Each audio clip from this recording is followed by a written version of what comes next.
వాక్యంలోనికి మనం వెళదాం. మనం ఏమి నేర్చుకుంటున్నాం చెప్పండి? అపోస్తుల కార్యములు అనేటువంటి పుస్తకాన్ని మనం నేర్చుకుంటా ఉన్నాం. మరి పుస్తకాన్ని ఎవరు రాశారు? అందరూ చెప్పాలి. ఎవరు రాశారు? ఎదరు వాళ్ళే కదా, వెనకాల వాళ్ళు కూడా చెప్పాలి. అందరికీ నేర్పించడానికి వాక్యం ఎవరు రాశారండి? లూకా గారు రాశారు. ఏ భాషలో రాశారు? గ్రీక్ భాషలో రాశారు. ఏ టైంలో రాశారు? ఏ టైంలో? సుమారు 62-63 సంవత్సరాల మధ్యలో. అది అంత గుర్తు లేకపోయినా మెయిన్ ఎవరు రాశారు, ఏ భాషలో రాశారు, ఇది మనకు గుర్తుంటే చాలు. అయితే చాలా విషయాలు గత 2 వారాల నుంచి కూడా నేను చెప్పుకుంటూ వస్తున్నాను. మొదటి వారంలో అపోస్తుల కార్యముల యొక్క గ్రంథం యొక్క పుస్తక పరిచయాన్ని మీకు చేసి సంఘ ప్రారంభము గురించి నేను మీకు తెలియజేసిన ఆదిమ సంఘం ఎలా ప్రారంభించబడింది అనే విషయాన్ని మీకు జ్ఞాపకం చేసి ఆదిమ సంఘం అంత శక్తివంతంగా ఉండడానికి గల కారణాలు ఏంటో కూడా నేను మీకు తెలియచేశాను. అక్కడితో ఆ టాపిక్ అయిపోయింది. సంఘము గురించినటువంటి టాపిక్ మనం నేర్చుకున్నాం. దేవునికి స్తోత్రం. ఎవరైనా అపోస్తల కార్యముల పుస్తకం గురించి నేర్చుకోవాలని ఆశ కలిగితే యూట్యూబ్లోకి వెళ్ళండి, మన కార్యక్రమాలు చూడండి. గత వారంలో నేనేం చెప్పానో మీకు అర్థమవుతుంది. ఈరోజు మనము పేతురు గారి యొక్క పరిచర్యను ప్రారంభిస్తూ ఉన్నాం. ఈ అపోస్తల కార్యములలో చెప్పాను, 2 అపోస్తులు ప్రత్యేకంగా మనకు కనిపిస్తారు. పేరుకి అపోస్తుల కార్యములు అని ఉన్నప్పటికీ కూడా 12 మంది అపోస్తుల పేర్లు లేక వారి కార్యాలు, వాళ్ళ పరిచర్య ఇందులో కనబడదు. కేవలం 2 పరిచర్య మాత్రమే ఎక్కువగా కనిపిస్తుంది అని తెలియచేశాను. ఎవరు వాళ్ళు? ఎవరు? పేతురు, పౌలు గారు. దేవునికి స్తోత్రం. మొదటి అధ్యాయము నుంచి 12 అధ్యాయాల వరకు కూడా పేతురు గారి పరిచర్య మనకు కనిపిస్తుంది. 13వ అధ్యాయం నుంచి 28వ అధ్యాయం వరకు కూడా పౌలు గారి యొక్క పరిచర్యలు మనకి కనిపిస్తాయి. దేవునికి స్తోత్రం. హల్లెలూయా. కాబట్టి ఈరోజు నేను పేతురు గారి పరిచర్యను స్టార్ట్ చేయాలని ఆశపడుతున్నాను. 12 అధ్యాయాలు ఒక వారంలో అవ్వదు, 2 వారాలలో కంప్లీట్ చేయాలని నేను ఆశపడుతున్నాను. దేవునికి స్తోత్రం. హల్లెలూయా. పేతురు గారు ఎవరు అసలే అనంటే, పేతురు గారు చేపలు పట్టుకునేటువంటి ఒక జాలరి. బర్యోనా అంటే, బర్ర అంటే కుమారుడు అని అర్థం. హెబ్రీ లేక అరామిక్ భాషలో బర్ర అంటే కుమారుడు అని అర్థం. యోనా అనేది ఆయన పేరు, అంటే యోనా కుమారుడైన సీమోను అని పిలిచారు పేతుర్ని. కాబట్టి ఆయన పేరు యోనా, తండ్రి పేరు, కానీ ఎక్కువగా యోహాను అని వ్రాయబడి ఉంటుంది. అయితే ఇతడు ఒక జాలరి. పేతురు గారి సొంత ఊరు ఏంటి అంటే నజరేతు పట్టణంలో, నజరేతు పట్టణానికి దగ్గరగా ఉన్నటువంటి, తెలుసా ఎవరికైనా పేతురు గారి ఊరేంటో తెలుసా? బేత్సయిదా. ఏ ఊరు పట్టణస్థుడు? బేత్సయిదా పట్టణస్థుడు. దేవునికి స్తోత్రం. మనకి యోహాను సువార్త 1వ అధ్యాయం 44వ వచనంలో ఆ మాట మనకు కనిపిస్తుంది. యోహాను సువార్త 1వ అధ్యాయం 44లో పేతురు యోహానులు బేత్సయిదా పట్టణానికి చెందిన వారని అక్కడ మనకు కనిపిస్తుంది. బేత్సయిదాలో పుట్టినప్పటికీ పేతురు గారు ఎక్కడ సెటిల్ అయ్యారు, ఎక్కడ ఎక్కువగా ఉన్నారు అనంటే కపెర్నహూములో ఉండేవారు. ఎక్కడ ఉండేవారు? కపెర్నహూము. కపెర్నహూములోనే ఆయనకు ఒక ఇల్లు ఉంది. ఆ ఇంటిలోనే ఒకసారి పేతురు అత్త జ్వరంతో పడి ఉన్నప్పుడు యేసయ్య పేతురు అత్తను స్వస్థపరిచిన విధానాన్ని మనం చూస్తాం. దేవునికి స్తోత్రం. హల్లెలూయా. పేతురు అత్తను పేతురు గారి ఇంటిలో స్వస్థపరిచారు. పేతురు గారి ఇల్లు ఎక్కడ ఉందంటే కపెర్నహూము. హల్లెలూయా. మొన్న మేము యెరూషలేము వెళ్ళినప్పుడు కపెర్నహూము వెళ్ళడం ఎవరెవరు ఉన్నారు ఆయన రూపాంతరం చెందినప్పుడు? పేతురు, యోహాను, యాకోబు. గెత్సెమనే తోటలో ప్రార్థన చేసుకోవడానికి వెళ్ళారు. అక్కడ ఎవరెవరు ఉన్నారు? పేతురు, యోహాను, యాకోబులు. హల్లెలూయా. ఎక్కువగా యేసయ్య పేతురికి తన సేవా పరిచర్యలో చాలా ప్రాముఖ్యతనిచ్చినట్లుగా మనకు కనిపిస్తుంది. అందుకనే ఈ పేతురు కూడా ఒక పేరు పెట్టారు యేసయ్య. ఏ పేరు పెట్టారంటే ఆయన పేరు పేతురు, కానీ నీవు కేఫా అనబడుదువు అని చెప్పారు. అంటే ఒక బండ, ఒక రాయి అని పేతురికి యేసయ్య పేరు పెట్టారు. పెట్టి ఇదిగో ఈ బండ మీద నా సంఘమును కట్టుతున్నాను, పాతాళ లోక ద్వారములు దాని ఎదుట నిలువనేరవు అని చెప్పి పరలోక రాజ్యము యొక్క తాళపు చెవులు ఎవరికి ఇచ్చారు చెప్పండి? పేతురికే ఇచ్చారు. దేవునికి స్తోత్రం. నువ్వు భూలోకమందు వేటిని విప్పితే అవి పరలోకమందు విప్పబడతాయి, వేటిని మూసేస్తే అవి పరలోకమందు కూడా మూయబడతాయని పేతురికి ఒక తాళపు చెవితో అధికారం ఇచ్చినట్లుగా బైబిల్ గ్రంథంలో మనం చూస్తున్నాం. ఒకసారి పన్ను వసూలు చేసేవాళ్ళు యేసయ్య దగ్గరకు వచ్చి మీరు పన్ను కట్టరా అని అడిగినప్పుడు, కట్టడానికి వాళ్ళ దగ్గర ఏమీ లేనప్పుడు పేతురుని పిలిచి అంటారు, పేతురు నువ్వు వెళ్ళి గేలం వేయి, ఒక చేప పడుతుంది, ఆ చేపల నోటిలో ఒక షెకేలు ఉంటుంది, ఆ షెకేలు ద్వారా ఒక అరషెకేలు నీకు, ఒక అరషెకేలు నాకు పన్ను కట్టు అని ఆ అద్భుతం కూడా పేతురు ద్వారానే జరిగించినట్లుగా మనం చూస్తాం. దేవునికి స్తోత్రం. హల్లెలూయా. ఇలా చెప్పాలంటే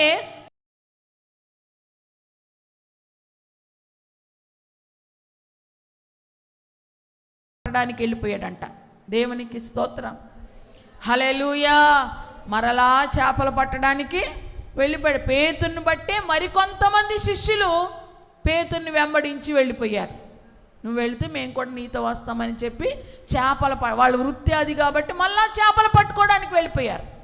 కానీ యేసయ్య తిరిగి లేచాడు కాబట్టి ఆ సముద్రపు దరికి యేసయ్య వచ్చి పేతురును మాత్రం వదిలిపెట్టలేదు. యేసయ్య వదిలి వెళ్ళిపోయినా పేతురు మరలా చేపలు పట్టడానికి వెళ్ళిపోయినా మరలా పేతురు దగ్గరకు వచ్చి పేతురుని ప్రశ్నిస్తూ ఉన్నాడు. పేతురు, వీరందరికంటే నీవు నన్ను ఎక్కువగా ప్రేమించుచున్నావా అని 3 సార్లు పేతురుని అడిగాడు. దేవునికి స్తోత్రం.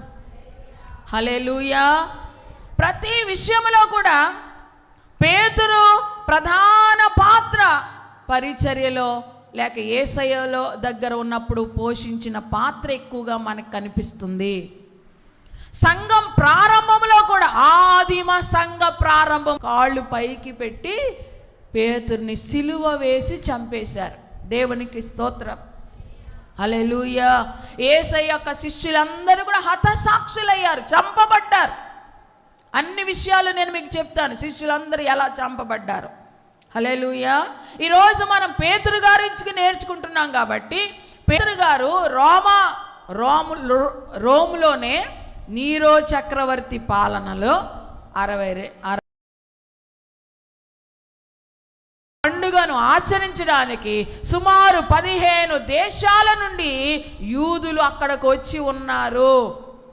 యూదులు ఆ పండుగను ఆచరించడానికి ఎప్పుడైతే ఈ మేడగదిలో వీళ్ళందరూ పరిశుద్ధాత్మను పొందుకుని బిగ్గరగా కేకలు వేస్తూ గొప్ప గొప్ప శబ్దాలు చేస్తూ భాషలతో మాట్లాడుతున్నారు, వాళ్ళందరూ పరుగున వచ్చేసారంట అక్కడికి. ఏం జరిగింది అని దేవునికి మహిమ కలుగును గాక. వచ్చినప్పుడు వాళ్ళకి అర్థం కావట్లేదు, ఏంటి ఇలా మాట్లాడుతున్నారు వీళ్ళు. పేతురు యోహానులే ప్రార్థనా కాలాన్ని పాటించినప్పుడు మనం ఇంకెంత చక్కగా ప్రార్థనా కాలాన్ని పాటించాలి ఒక్కసారి ఆలోచించేయండి. వాళ్ళకు దైవజనులు సమయానికి మందిరానికి వెళ్ళిపోతూ ఉన్నారు. మరి విశ్వాసులమైన మనము సమయాన్ని పాటించాలా వద్దా? హల్లెలూయా. ఈ రోజుల్లో పరిస్థితులు ఎలాగైపోయినాయి అని అంటే విశ్వాసులు వచ్చి సేవకుల కోసం ఎదురు చూసే పరిస్థితులు కాదు, సేవకులు వచ్చి విశ్వాసులు కొంది. ఏ విధంగా వెళ్ళినా సరే మనకి ప్రయాణాల్లో భద్రత లేదు, సేఫ్ లేదు. బైక్ మీద వెళ్ళినా యాక్సిడెంట్లే, కారులో వెళ్ళినా యాక్సిడెంట్లే, ఆటోలో వెళ్ళినా యాక్సిడెంట్లే, బస్సుల మీద వెళ్ళినా. ఒకప్పుడు బస్సు సురక్షిత ప్రయాణం అనేవారు. దేవునికి స్తోత్రం. హల్లెలూయా. కానీ ఇప్పుడు బస్సుల్లో కూడా సురక్షితం లేదు, భయంకరమైన సడన్ యాక్సిడెంట్స్. ఎంతమంది చనిపోయారు మొన్న? దేవునికి స్తోత్రం. అందరూ మంచి నిద్రలో ఉండగా ఫైర్ యాక్సిడెంట్ అయి మొత్తం అందరూ సజీవ దహనం అయిపోయారు కదా. హల్లెలూయా. ఎన్ని ఘోరమైన కార్యాలు. మన పోనీ ట్రైన్లో సేఫ్ ఉందా? ట్రైన్లు ప్రమాదాలు. పోనీ విమానాల్లో సేఫ్ ఉందా? విమానాల్లో కూడా లేదు. ఎక్కడ చూసినా ప్రమాదం పొంచి ఉంది. ఎక్కడ భద్రత లేదు, ఏ విషయంలో కూడా భద్రత లేదు. పిల్లలకి భద్రత ఉందా నేటి దినాలంటే భద్రత లేదు. ఆడపిల్లలకి భద్రత లేదు. చిన్నపిల్లలే కదా, 3 నెలలే కదా, 6 నెలలే కదా అనుకోవడానికి కూడా లేదు. ఈ రోజుల్లో ఆడపిల్లల విషయంలో భద్రత ఉందా? లేదు. హల్లెలూయా. దేవునికి మహిమ కలుగునుగాక. ఎక్కడ చూసినా ప్రమాదం పొంచి ఉంది. అయితే పొంచి ఉన్న ఈ ప్రమాదాలన్నిటి నుండి ఏమి కాపాడుతుంది అనుకుంటున్నారు? మీ ప్రార్థనా జీవితమే. దేవునికి స్తోత్రం. హల్లెలూయా. వ్యక్తిగతంగా మీరు ఒక ప్రార్థనా కాలాన్ని పాటించండి. క్రమము తప్పకుండా ప్రార్థించండి. అది మిమ్ములను, మీ బిడ్డలను, మీ కుటుంబాలను ఖచ్చితంగా కాపాడుతుంది. ఆమేన్. క్షేమము మన ప్రార్థనా జీవితంలోనే ఉంది. అర్థం చేసుకోండి. దేవునికి స్తోత్రం. క్షేమం ఎక్కడుంది చెప్పండి? మన ప్రార్థనా జీవితంలోనే ఉంది. కాబట్టి సమయాన్ని పాటించండి. మందిరముకు వచ్చే సమయాన్ని పాటించండి. కుటుంబ ప్రార్థన సమయాన్ని పాటించండి. వ్యక్తిగత ప్రార్థనా సమయాన్ని పాటించండి. పేతురు యోహానులు పగలు 3 గంటలకు ప్రార్థనా కాలం అని ప్రత్యేకంగా రాశారు అక్కడ. హల్లెలూయా. ప్రార్థనా కాలానికి వాళ్ళు వెళ్తున్నారు. మరి ప్రార్థనా కాలాన్ని మనము పాటిస్తున్నామా లేదా అనే విషయాన్ని మనం ఆలోచన చేసుకోవాలి. అయితే వారు వెళుతూ ఉన్నప్పుడు ఏం జరిగింది? ఆ దేవాలయం బయట పుట్టు కుంటివాడు ఒకడు కూర్చుని ఉన్నాడు. అతడు పుట్టి కుంటివాడు. ప్రతి దినం ఒక 4 వ్యక్తులు మోసుకుని వచ్చి దేవాలయం బయట కూర్చోబెట్టేసి వెళ్ళిపోతున్నారు. ఉదయం మొదలుకొని సాయంకాలం వరకు కూడా అతని పని ఏంటి? దేవాలయములకు వెళ్ళేవారిని వచ్చేవారిని భిక్షమడుగుకోవటం అతని వృత్తి. అలా కూర్చుని భిక్షమడుక్కుంటూ ఉంటాడు. సాయంకాలం అయిన తర్వాత 4 వ్యక్తులు మరలా వస్తారు. ఇతను మోసుకుని వెళ్ళి కొంచెం భోజనం పెట్టి వచ్చిన డబ్బులన్నీ వాళ్ళు తీసుకుంటా ఉండేవారు. ఇలాగా జరుగుతూ ఉంది. దేవునికి స్తోత్రం. హల్లెలూయా. ఆ రోజును కూడా ఆ కుంటివాడిని తీసుకొచ్చి అక్కడ కూర్చోబెట్టి వెళ్ళిపోయారు. వెళ్ళేవారిని వచ్చేవారిని భిక్షం అడుగుకోవటం అతనికి అలవాటు కదా. పేతురు యోహానులు కూడా ఇప్పుడు దేవాలయానికి ఎక్కి వెళ్తా ఉంటుంటే వాళ్ళని కూడా చూసి ఈ కుంటివాడు ఏమడిగాడు? భిక్షం అడుగుతా ఉన్నాడు. దేవునికి స్తోత్రం. చక్కగా వాళ్ళు చాలా అఫీషియల్గా కనబడుతున్నారేమో, చాలా చక్కని తెల్లని వస్త్రాలు, చాలా ఉన్నవాళ్ళగా కనిపిస్తున్నారేమో అనుకున్నాడు ఈ కుంటివాడు. వీళ్ళ దగ్గర ఏదో విలువైనవే మనకి దొరుకుతాయి, ఖచ్చితంగా ఏదో విలువైనవే వెళ్ళిస్తారని చెప్పి వాళ్ళను కూడా చేయి చాపి అడిగినప్పుడు పేతురు గారు ఒక మాట అంటున్నారు. అతని హృదయాన్ని ఎరిగి పేతురు, వెండి బంగారములు మా యొద్ద లేవు. హల్లెలూయా. నువ్వు ఆశిస్తున్నావు మేమేదో విలువైనవి ఇస్తామని, వెండి బంగారు నాణాలు ఇస్తామని ఆశిస్తున్నావు. కానీ ఆ వెండి బంగారములు మా యొద్ద లేవు, కానీ మాకు కలిగినదే నీకు ఇస్తున్నాం. దేవునికి స్తోత్రం. హల్లెలూయా. మేము ఏం కలిగి ఉన్నాం? మేము వెండి బంగారాలు సంపాదించుకోలే. మేము సంపాదించుకున్నది ఏంటో తెలుసా? యేసయ్యను. ఏం సంపాదించుకున్నారు పేతురు యోహానులు? యేసయ్యను సంపాదించుకున్నారు. మేము యేసయ్యను కలిగి ఉన్నాం. ఆ నజరేయుడని యేసు నామములో లేచి నడు అన్నారంతే. దేవునికి స్తోత్రం. హల్లెలూయా. వెంటనే ఆ కుంటివాడు దిగ్గున లేచి నిలబడ్డాడు. నిలిచి గంతులు వేశాడు, నడిచాడు, పరుగెత్తుకుంటూ దేవాలయం లోపలికి వెళ్ళిపోయాడు. చప్పట్లు కొట్టండి. దేవునికి స్తోత్రం. హల్లెలూయా. దేవునికి మహిమ కలుగునగాక. దేవాలయంలోకి పరిగెత్తుకుని వెళ్ళిపోయి లోపలికి వెళ్ళిపోయి గంతులు వేస్తూ దేవుని స్తుతిస్తూ ఉంటుంటే దేవాలయం లోపల ఉన్న వాళ్ళందరూ కూడా చూసి ఆశ్చర్యపోతూ ఉన్నారు. ప్రతిరోజు ఆ దేవాలయం ద్వారము దగ్గర కూర్చున్న కుంటివాడు ఇతడే కదా. ఈ రోజేంటి ఇలా నడుస్తూ ఉన్నాడు, ఇతడు ఇలా గంతులు వేస్తున్నాడు ఏంటి అని వాళ్ళందరూ ఆశ్చర్యపోతూ చూస్తున్నారంట ఆయన ఆ కుంటివాని అంక. దేవునికి స్తోత్రం, హల్లెలూయా. ఇక్కడ కూడా మనం చూస్తే పేతురు గారు ఎవరి నామాన్ని హెచ్చించినట్లుగా మనకు కనిపిస్తుందంటే యేసు నామాన్ని హెచ్చించినట్లుగా మనకు కనిపిస్తుంది. వాళ్ళు యేసుని వెంబడించినప్పుడు కానీ ఆ తర్వాత కానీ వాళ్ళు వెండి బంగారాలు సంపాదించుకోవడానికి ప్రయాసపడలేదు. హల్లెలూయా. ఆస్తులు అంతస్తులు సంపాదించుకోవడానికి వాళ్ళు ప్రయాసపడలేదు. వారు ఎవరిని సంపాదించుకున్నారు? యేసయ్యను సంపాదించుకున్నారు. దేవునికి స్తోత్రం, హల్లెలూయా.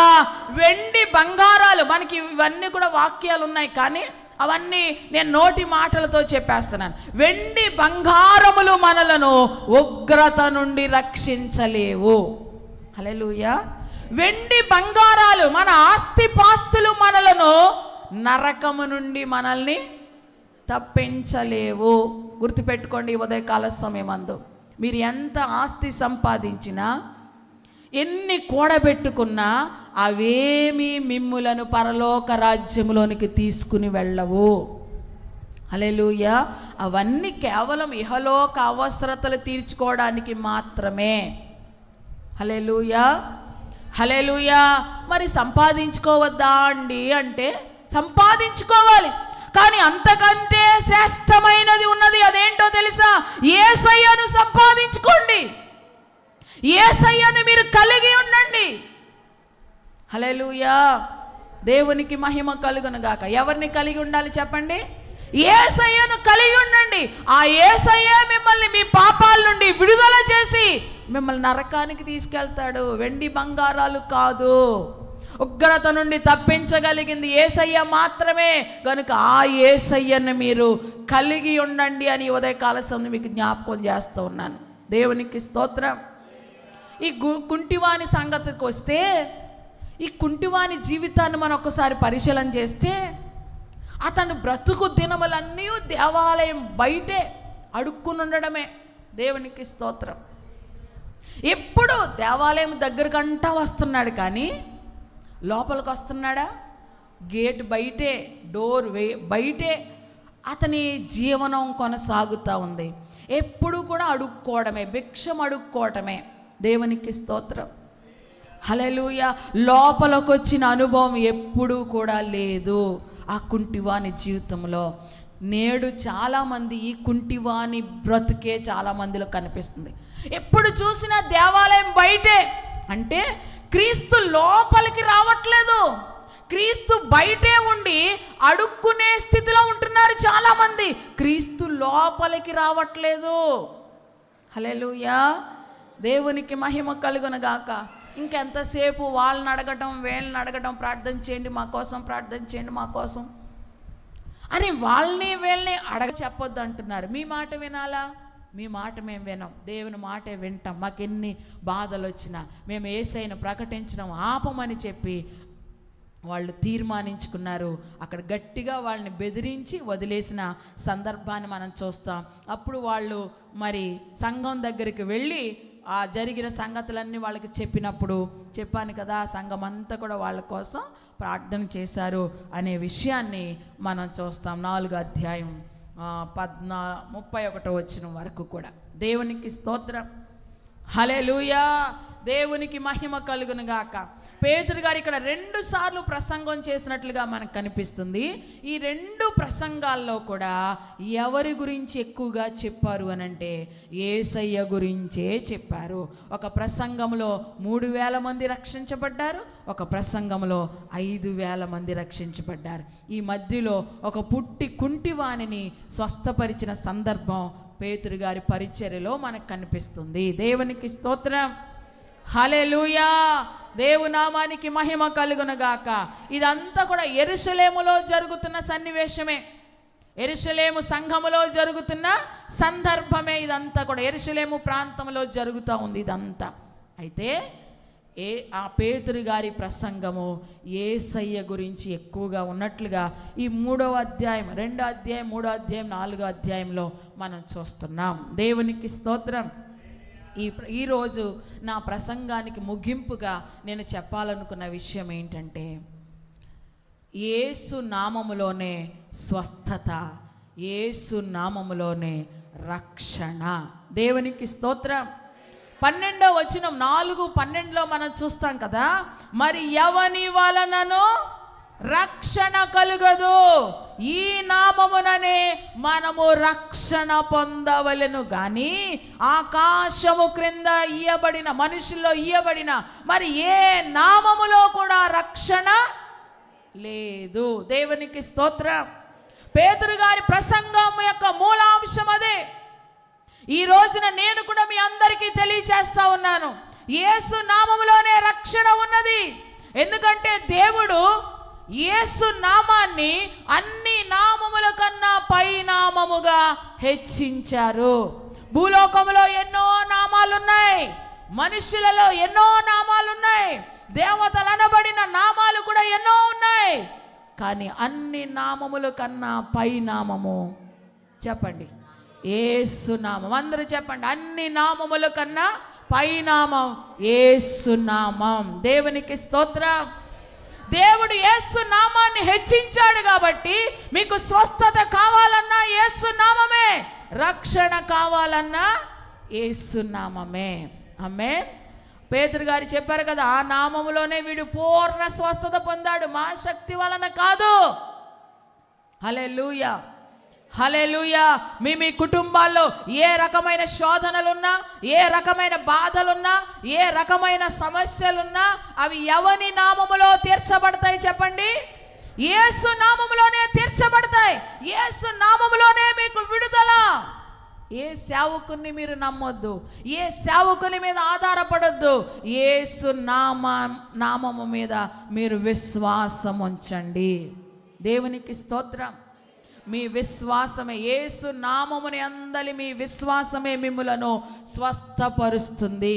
యేసు నామముని అందలి విశ్వాసమే మీ జీవితాల్లో బలమైన కార్యాలు జరిగిస్తుంది. హల్లెలూయా, హల్లెలూయా.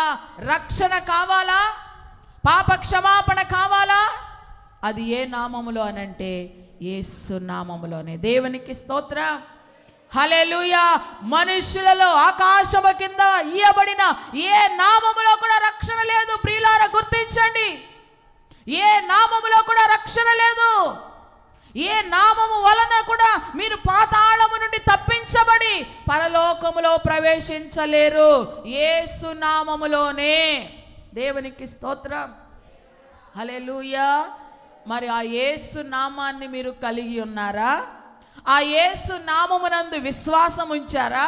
పేతురు యోహానులు అన్నట్లుగా వెండి బంగారాలు మా యొద్ద లేవు గాని నజరేయుడని యేసును మేము కలిగి ఉన్నామని మనం చెప్పగలమా ఈ ఉదయకాల సమయమందు?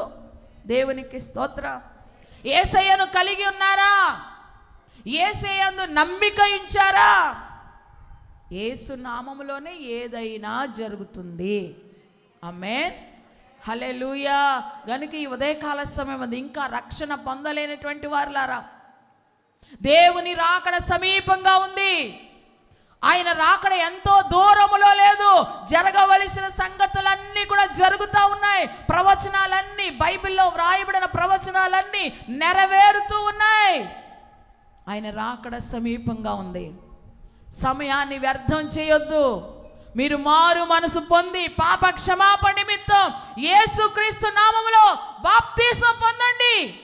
అప్పుడు మీరు రక్షించబడతారు. దేవునికి స్తోత్రం. హల్లెలూయా. రక్షణ లేని వారు రక్షణ పొందవలసిన సమయం ఇది యేసు నామములో. ఆమేన్.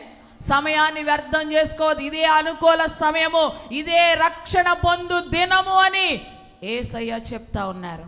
వేరొక సమయం మనకుంటుందో లేదో తెలియదు గనుక ఇదే అనుకూల సమయం, ఇదే రక్షణ పొందు దినము గనుక యేసు నామములో మీ పాప క్షమాపణ నిమిత్తము బాప్తిసం పొందండి.